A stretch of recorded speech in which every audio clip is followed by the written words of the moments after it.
That was weird. There's fourth graders reciting the periodic table. And I guess it was cute and impressive, but it was also kind of annoying.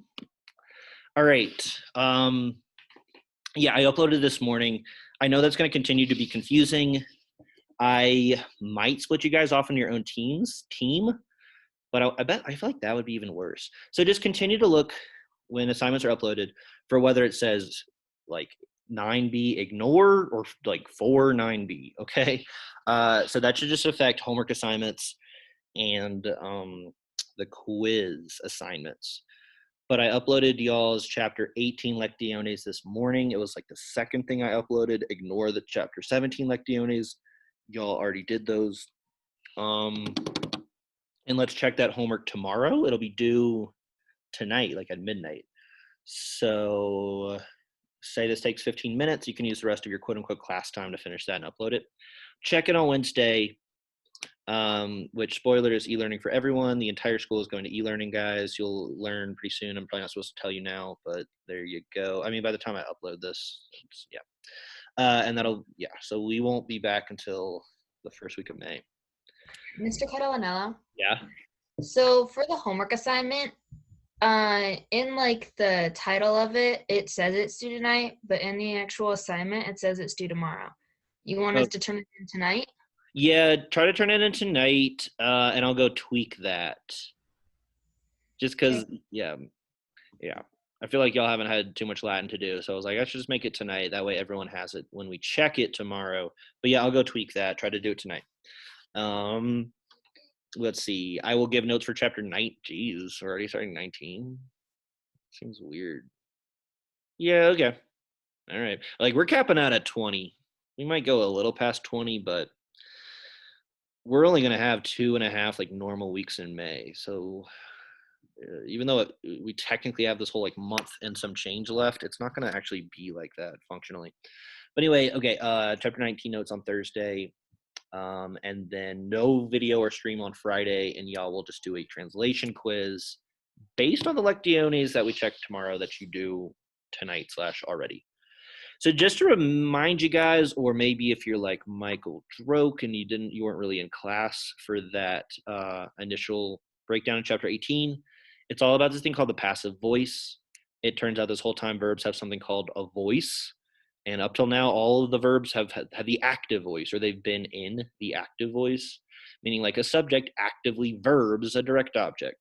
But now we have this new set of endings, are, restore, more, many, and tour, that they look kind of similar to OST must have sent. You still have like the O's showing up, or the S or the T or the MU. It's just, but then like most of them have the letter R kind of shoved in different ways. And this makes the verb passive. So a first person singular would be I am verbed rather than I actively verb. So you're having to use helping verbs am, is, or are plus like the verbed form of the verb to achieve this passive voice kind of thing. And they can be imperfect. And we squeeze the BA between the stem and the ending to make it like I was verb, you were verb, and we use was and were. Or we squeeze a BI in between the stem and the ending to make it future. The exception being that bolded one, BERIS. You will be verbed. So for future passive, you got to use will and be with all of them. Okay, we also get passive infinitives. If you change that last E in an infinitive to an I, it is no longer like to verb, but instead to be verbed. As you can see at the bottom, look at the bottom of that down there. Those are some examples if you need to if you're really struggling with this, just these examples might help you understand the difference. And look out for ablatives. Now that the verb will be happening to the subject when it's passive, if you want to know who's actually performing said verb, that'll be in the ablative. And if it's a thing, that'd be an ablative of means, and you translate it with by, like patria igna delators. The patria is destroyed, delator. And then igna is just sitting there ablative, it'd be by the fire, not with fire. And if it's English, you'll see an a or an ob. If you won't translate it as from, you'll translate it as by. All right, let's get into it. There's another graphic. I am verb, you are verb, it is verb. This is the passive voice. Try not to overcomplicate it. Younger kids in the past for me have really struggled understanding. If you understand it conceptually, it doesn't have to be this like random set of rules. Laudator is third person, singular number, and it's passive voice. So if laudo is to praise, this would be he or she what? Is anybody there with their mic on willing to tell me what this would be? Not he actively praises, but he passively. Anyone? That's okay. Like is praised. So I'm having to use is because that's the form of be that goes with the third person. And then I say praise because if I say it is praising, that is still active. It is praised doesn't make sense. So you got to make sure it's happening to the it. In this case, it's an it because it's third person. But yeah, it's just a matter of like letting a little time pass so that you can remember these endings. I'm probably going to rethink giving y'all chapter 19 on Thursday. That seems a little sudden. We should probably do that next week. Amor. So amo is I love. Amor is I am loved. Okay. A few more examples, then I'll get to, we just have 5 sentences. Second plural has the weirdest one, that many ending, but this isn't just many, it's bimini. So it's future tense. So it's you all will be seen, or even just seem. Duque Baris, it's you were, I'm seeing imperfect, led. Okay, not you actively lead, but you were led. And think about how English spells the word led and lead the same way. That's English's fault. So just to compare, remember the annoying one to me is second person future, the BE. So Ducaris would be presidents you are led, Duque Baris you were led, and Duque Baris would be you will be led. So slight difference, but hopefully a pretty noticeable one between the tenses here. This is we will be seen. Oh, called. I was thinking video. Vocos to call. We will be called. All right, I think that was the last one. This is about the judgment of Paris. So in chapter 16, you get a story about Achilles being a kind of a whiny brat. The next story is about his grandfather's history, Icus and the Myrmidon, ant people. And this story is about the judgment of Paris, which is actually kind of cool. I know y'all are probably sick of anything that has to do with the Trojan War. But that's just how it is. The shadow of the Trojan War looms large over everything. Okay, let's do literally 5 of these, and then I'll let y'all go. I don't know why I think it's just because we're gonna be doing e-learning for a little while, and I don't want to burn out too quickly. But I think it might actually finally be of this school year. Knock on wood. Hello, oh gods and goddesses, is this first part here. Remember, Deus God is just irregular as heck. So just D long I is gods. Our friend Peleus, who was the father of a certain Achilles, what does this friend do? Magna Concilia Habet. He has a great plan. Technically great plans. I translated it singular, but concilium is, as you can see, it's neuter. So the A here, actually, that would be accusative plural. Peleus has great plans. The nymph, okay, something about a nymph, but she looks direct object. Nymphom there, that nympha is first declension. So if I keep moving to the sentence, I see we do have a third singular verb, but we're probably still talking about Peleus. So like he, and this is like it's a colloquial kind of thing. It literally would be like leads into marriage, the nymph thetis, but we can just say he will marry. We can just take duco plus matrimonium in matrimonium as marry, but it literally means like to lead into marriage. You will marry the nymph thetis. The nymph thetis should be red. She's a direct object there. All right, let's find, we at least have to get to a passive verb. Y'all, therefore, may. So previously, may would be like from me, but I'm scanning ahead. I'm seeing a passive verb ending, so it's going to be by me. Y'all, therefore, vos igitur, by me, Jupiter. Looks like Jove, or it looks like love, but that's actually an I. So by me, Jupiter, to Thessaly, this is where Achilles is from, vocomini. So it's not that, and that's second person. We already saw that weird second person plural one. It's the easiest one to remember because it's like the word many, basically. But that's not going to be y'all actively call. It's passive. So it's y'all, therefore, by me, are called to Thessaly. So yeah, that's all it is. If the subject is vos, it's y'all, which we don't even need the vos. It just kind of emphasizes the y'all. But we would see it's y'all from the verb ending anyway. The verb is second person plural number. Yeah. Then we need the are because that's the verb version of the to be that agrees with y'all. So y'all are called. Okay. Let me know if I can make that any more clear, if people are kind of confused by why it would be that way. All right. right. Let's see here. Okay. Expectate. That is an imperative command. Expect bonos ludos at dulces epilos. They have to gloss epila epili for us. It means banquet. Banquet. Does anybody else have trouble saying the word banquet? Okay, banquet. So expect good games and sweet feasts. Maybe sweet feasting, because sweet feast sounds weird. So yeah, bonos ludos. This is obviously games ludus and not school ludus. Try. Charmander is glossing heavily, so if you're bored as heck right now, you could at least be glossing some of these words as we go. Debetis, you all should, however, out him. Something about about these dangers. And then I see, okay, moneri, because debeo, if it should, always takes an infinitive, and that's not an active infinitive at the end, but it's passive. So it's not y'all should warn, right? Moneo, monero, we haven't seen it in a while, but it means to warn. But it's y'all should be warned, however, about these dangers. About these dangers. All right. Mr. Cat, Yeah, you're uploading this recording to Teams, right? I am. Yeah, as soon as this is over, yeah, I'll try to upload. Well, okay. Do you, whoever's asking me, you like when it's uploaded to Teams instead of YouTube? Does that matter to you?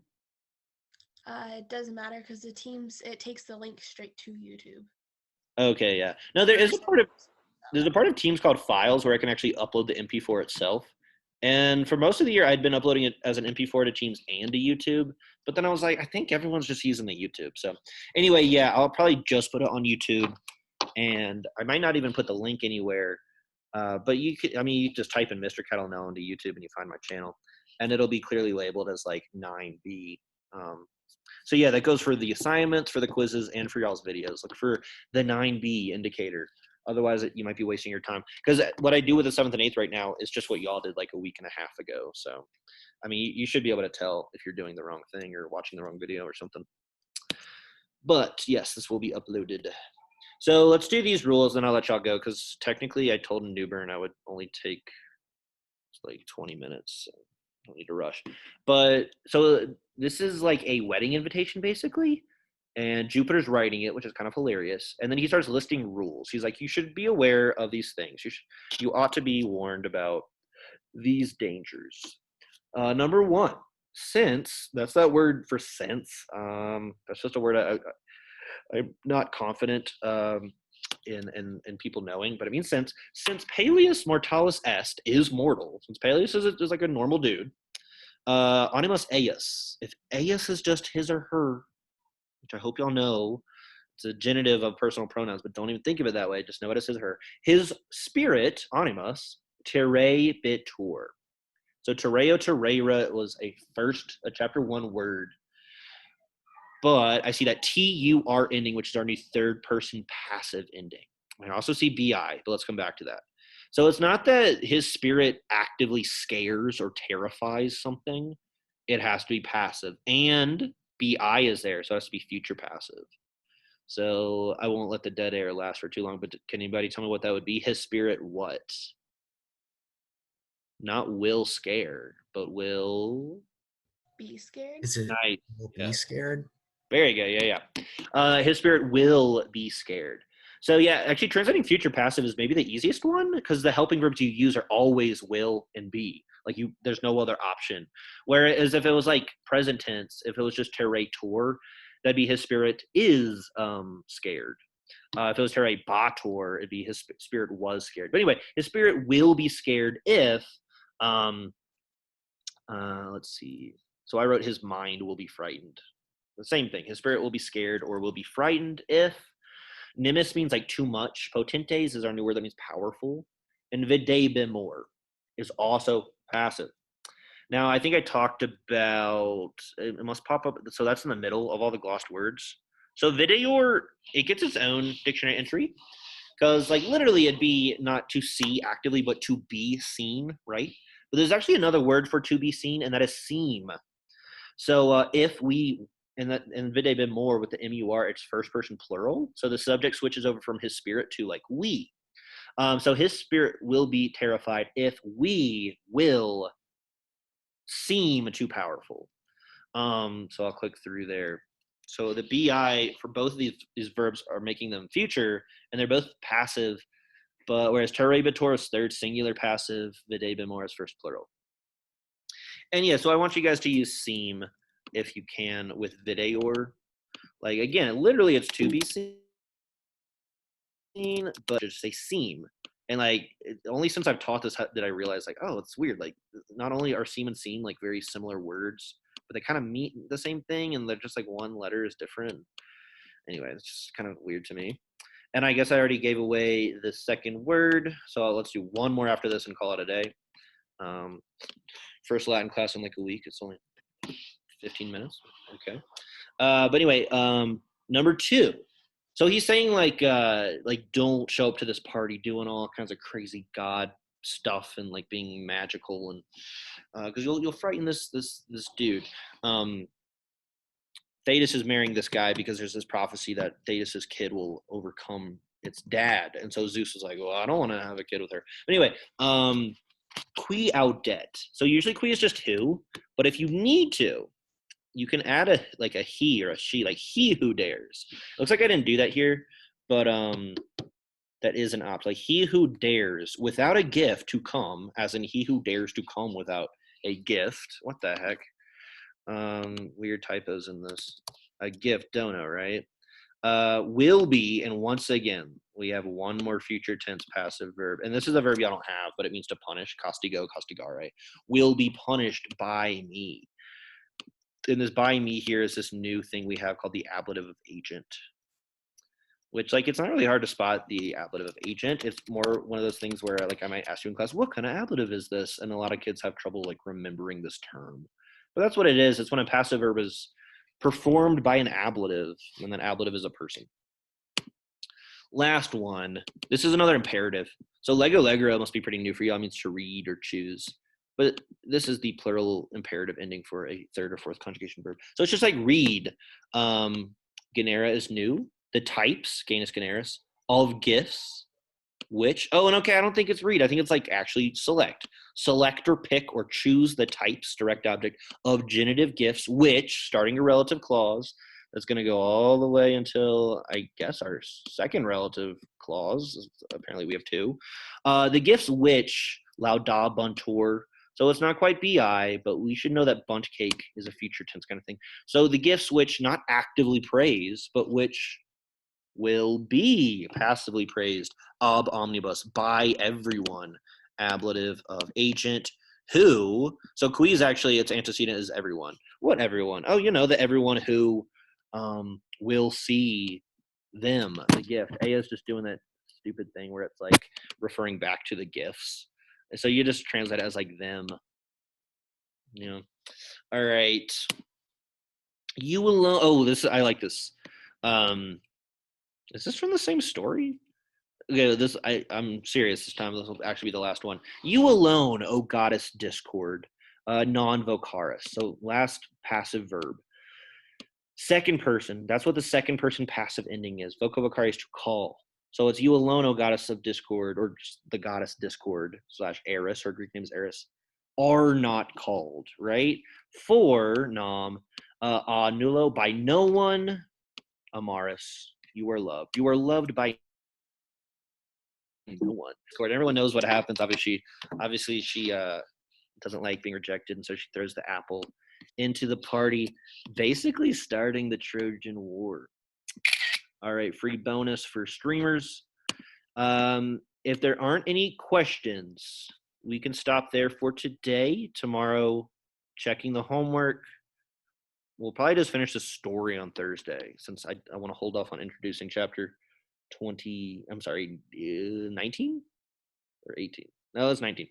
But yeah, tomorrow we'll go over the lectiones, and I'll talk about what your chapter 18 translation quiz will be like, because it's just going to be me picking sentences that have passive verbs in them, and some of the sentences in the homework are quite difficult. But anyway, guys, I'll upload this to YouTube right now. Let me know if y'all have any questions on Teams or whatever. Like I said, it looks like we're going to have a whole other week and a half of e-learning, not just you guys anymore, but I think the whole school. Spoilers.